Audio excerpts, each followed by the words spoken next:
Hello दोस्तों, कैसे हैं आप सब। हमारी कहानियां देखने के लिए हमारे चैनल को सब्सक्राइब कीजिए और हाँ, बेल आइकॉन पर क्लिक करना मत भूलिएगा। जानवी एक मिडिल क्लास की बहुत ही आजाद ख्याल लड़की थी। वो दिखने में बहुत ही खूबसूरत थी। जानवी को अपनी खूबसूरती का यूज करना भी खूब आता था। कॉलेज में उसके कई सारे बॉयफ्रेंड थे। सभी के साथ वो घूमती फिरती, लेकिन वो ये काम इतनी सफाई से करती कि दूसरे बॉयफ्रेंड को पता ही नहीं लगता। कुल मिलाकर वो जिंदगी को खूब एंजॉय करती। एक दिन की बात है, उसके कई बॉयफ्रेंड्स में से एक अभय ने उसे रात के 1 बजे कॉल किया। जानवी गहरी नींद में थी।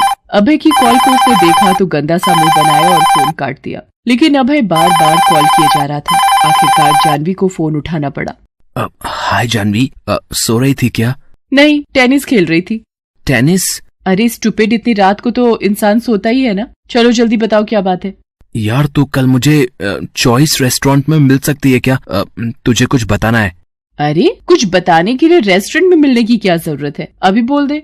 लेकिन अभय जानवी से मिलने की बात पर अड़ा रहा। अगले दिन जानवी अभय से मिलने रेस्टोरेंट पहुंची। जानवी आज भला की खूबसूरत लग रही थी। ओ माय गॉड, तुम तो कमाल की लग रही हो आज। वो तो मैं हमेशा लगती हूँ, कोई नई बात बोलो। फिर अभय ने अपनी जेब से डायमंड रिंग निकाली और उसे देते हुए कहा, खूबसूरत लड़की के लिए एक खूबसूरत तोहफा। Oh thank you Abhay, it's really very beautiful. I love you Jahnavi. I love you too अभय।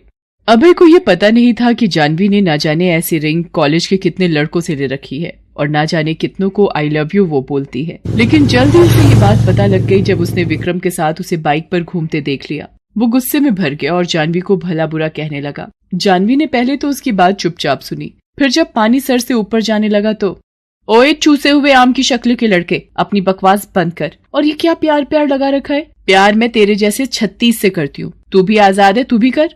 तुझे शर्म नहीं आती? ओए प्राचीन काल के मनुष्य, मुझे कोई शर्म नहीं आती। जिंदगी मजे के लिए है, मजे ले। मुझे नहीं करना तेरे जैसा मजा। मुझे लगा तू मेरे से कमिटेड है, तभी तो मैंने तेरे को इतनी महंगी रिंग दी। तेरी रिंग की तो ऐसी की तैसी। ऐसी रिंग किस काम की जो आपको बंधनों में बांधे। ये कहकर जानवी ने वो रिंग उतार कर उसके मुंह पर दे मारी। धीरे धीरे जानवी के अफेयर्स के चर्चे आम हो गए। उसके माता पिता तक जब ये बात पहुंची तो वो उसके लिए बहुत चिंतित हो गए। बिरादरी में भी अब जानवी के चर्चे होने लगे थे। किसी तरह उन्होंने जानवी की शादी ताराशंकर से कर दी। ताराशंकर बहुत ही सीधा साधा आदमी था। अपने माँ बाप के दबाव में जानवी ने शादी तो कर ली, लेकिन ताराशंकर उसे बिल्कुल भी पसंद नहीं था। सुहाग रात वाले दिन जब उसने जानवी का घूंघट उठाया, आप बहुत ही खूबसूरत हैं, किसी परी के जैसी। मैं भले ही खूबसूरत हूँ, लेकिन मेरी किस्मत नहीं। तभी तो आप जैसे से मेरी शादी हो गई ताराशंकर। अरे हमारे यहाँ पति का नाम नहीं लेते। जैसे आपका नाम बाबा आदम के जमाने का है, वैसी ही आपकी सोच भी है। चलिए हटिए, मुझे सोने दीजिए, मुझे बहुत नींद आ रही है। अरे जानवी जी, आज तो हमारी फर्स्ट नाइट है। क्या आप मुझे दूध का ग्लास नहीं पिलाएंगी? मुझे तो आपसे बहुत सारी बातें भी करनी है। आप बचपन से इतने पकाऊ हैं या हाल फिलहाल हुए हैं? आपको समझ नहीं आता कि मुझे नींद आ रही है? चलिए हटिए यहाँ से। ताराशंकर बेचारा दूध का गिलास पीने के सपने ही देखता रहा। धीरे धीरे उसे समझ आ गया कि जानवी उसे पसंद नहीं करती है, लेकिन वो तो उसका पति था, इसलिए वो हर संभव कोशिश करता कि वो किसी तरह उसे इम्प्रेस करे। लेकिन जानवी के लिए वो सिर्फ एक कार्टून था जिसे देखकर सिर्फ हंसा जा सकता है। धीरे धीरे शादी के बाद भी जानवी अपने पुराने बॉयफ्रेंड से फिर से बातें करने लगी, लेकिन वो अब जानवी को ज्यादा भाव नहीं देते थे। इसी बीच उसकी मुलाकात रंजीत से हुई। रंजीत पिज्जा डिलीवरी करने वाला था, लेकिन वो था बहुत हैंडसम। जानवी उस पर लट्टू हो गई। वे दोनों छिप छिप कर मिलने लगे। जानते हो रंजीत, सालों बाद मुझे कोई मेरे टाइप का लड़का मिला है। तुम्हारे टाइप का मतलब? अरे जिसके साथ मैं अपनी पूरी जिंदगी बिता सकती हूँ। I mean, शादी कर सकती हूँ। पर आप तो पहले से ही शादीशुदा है ना? अरे काहे की शादी? वो तो माँ बाप ने उस मंदबुद्धि को मेरे गले से बांध दिया, नहीं तो क्या उस जैसा मंदबुद्धि मेरा पति होता। मंदबुद्धि? पर आपके पति तो बहुत बड़े अफसर हैं, बहुत बड़ा घर है उनका, लाखों रुपए की सैलरी होगी। अरे उन रुपयों का मैं क्या अचार डालूंगी जब इंसान ही मेरे मतलब का नहीं। आपकी बात तो बिल्कुल सही है मैडम। रंजीत के मुंह से अपने लिए मैडम सुनकर जानवी फिर से चिढ़ गई। अरे तुम्हें कितनी बार कहा है मुझे मैडम नहीं बोलने के लिए? जानवी नाम है मेरा, तुम मुझे जानवी बुलाओ। ठीक है, ओके सॉरी जानवी। आहा, कितना अच्छा लगता है तुम्हारे मुंह से अपना नाम सुनना। एक बार और बोलो ना प्लीज। ये कहकर जानवी ने रंजीत के हाथों को अपने हाथ में लेकर दबा दिया। रंजीत भी उसका स्पर्श पाकर खुश हो गया। तब जानवी ने उससे कहा कि रंजीत, क्या तुम मुझसे शादी करोगे? अरे क्यों नहीं, आपके जैसी खूबसूरत औरत का हस्बैंड बनना किसे पसंद नहीं होगा। लेकिन आप तो जानती हैं कि मैं मामूली तनख्वाह पर काम करता हूँ, बिना ज्यादा पैसों के अपनी गाड़ी कैसे चलेगी। वो सब तुम मुझ पर छोड़ दो, मैं सब अरेंज कर लूंगी। उसके बाद एक दिन जानवी ने ताराशंकर को रात में बहुत प्यार से बुलाते हुए कहा, तारा जी, मुझे आपसे कुछ कहना है।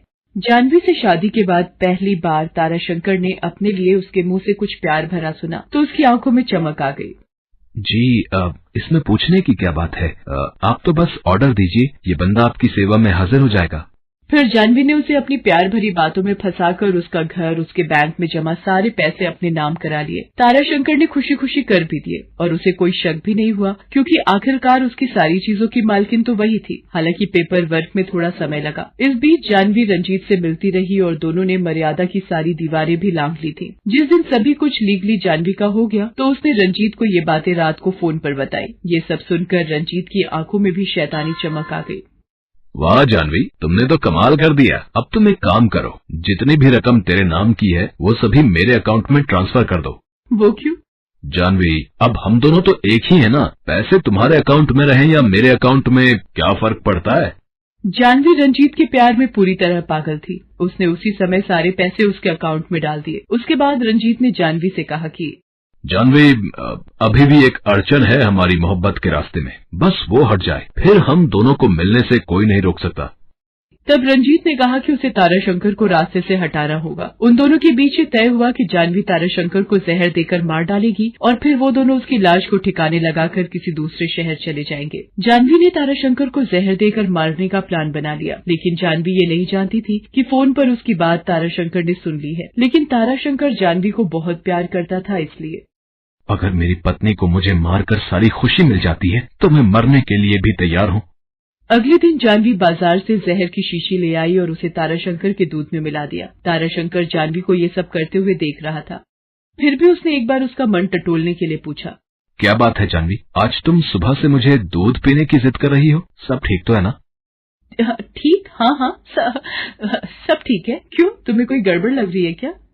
उसके बाद ताराशंकर ने वो दूध जानवी के हाथों से लेकर पी लिया। थोड़ी देर बाद उसे खून की उल्टी होने लगी, फिर वो शांत पड़ गया। उसके बाद जानवी ने रंजीत को फोन किया। हेलो रंजीत, काम हो गया, तुम कहाँ हो, जल्दी से यहाँ आ जाओ। कहाँ आना है जानवी मैडम?